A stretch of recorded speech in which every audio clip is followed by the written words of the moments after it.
Hello. So if you don't know me, my name is Sunny and I am a professional ballroom dancer. And I'm here today to share with you from a long-term industry insider's perspective what is going on behind the scenes in this season's Dancing with the Stars.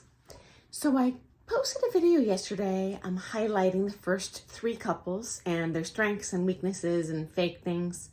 I'm going to do a follow-up today. So as you know, we have 14 couples competing on this show. And the 4th couple to come out on the floor in this premiere is Allison Hannigan and Sasha. And so you might remember Allison as the actress in American Pie who always references, oh, and this one time at dance camp. So she's a cutie. And they performed a salsa. So first of all, this is a totally inaccurate representation of a ballroom dance comp. Although all the ballroom dance teachers I know, including me, do teach salsa, that is largely a social dance. Is a sister community, completely separate competition circuit than the ballroom and Latin.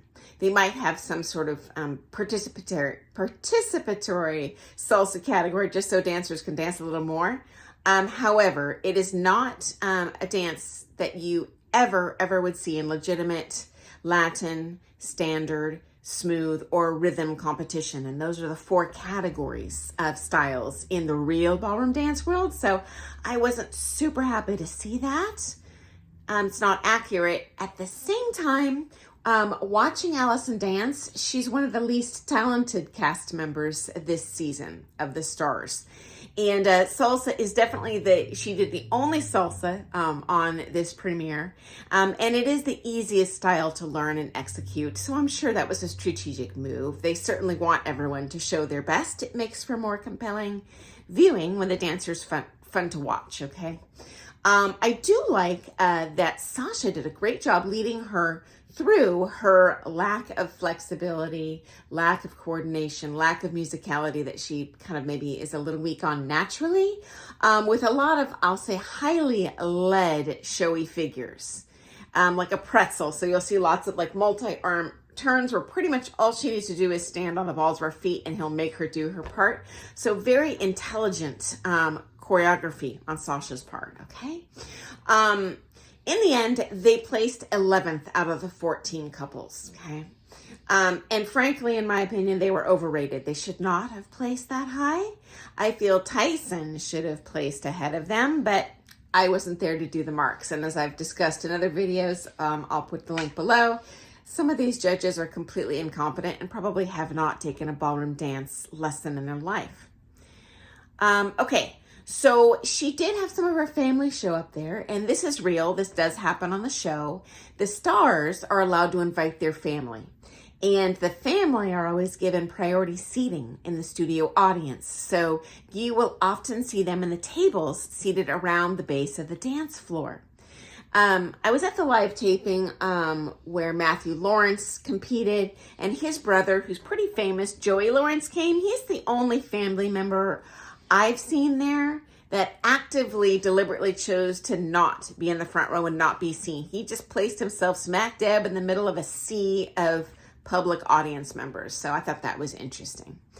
Okay, so next to the floor, number 5, we have Harry Jowsey and Riley. So they tied for last place, and they performed a cha-cha. And this is Riley's debut on Dancing with the Stars as a pro, okay? She was featured on the Junior Dancing with the Stars show years ago. It does come from a dancing family, is an absolutely competent, beautiful dancer. Unfortunately, generally speaking, your first season as a pro dancer, you go on to the show, they stick you with the least popular stars that they think are going to be voted off. Because as a newer pro, you aren't going to have as many compelling viewing fans as someone like Val or Peter, people that have been in the show long term, definitely have a fan base that will make more people watch the show. But hopefully she'll stick around and kind of earn her keep, because she is very talented and has a cute personality. I'd love to see more of her.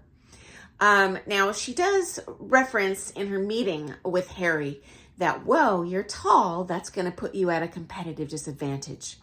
So this is 100% accurate. When you first start dancing or see it on YouTube, all the dancers look really tall and like, wow, if only I was taller, I would place better. But that's actually completely inaccurate, okay?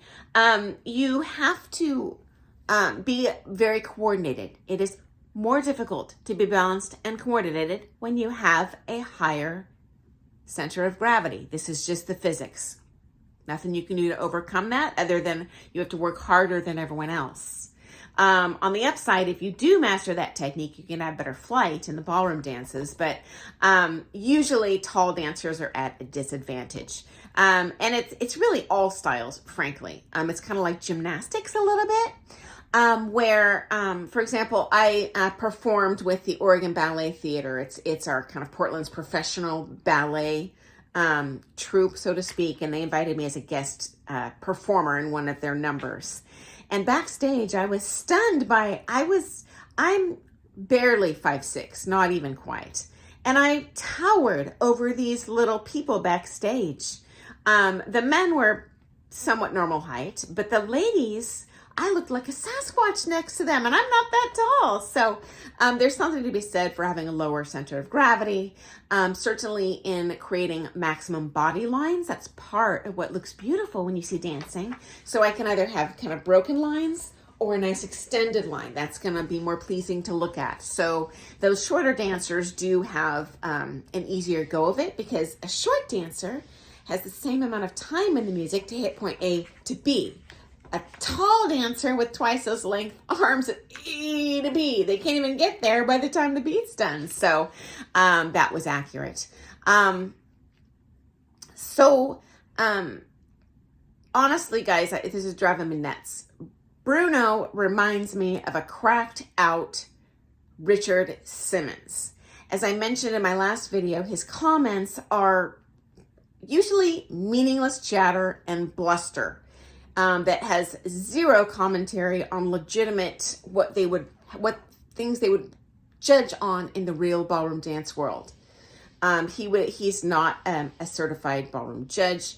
I would be shocked if he's even taken a single ballroom dance lesson in his life.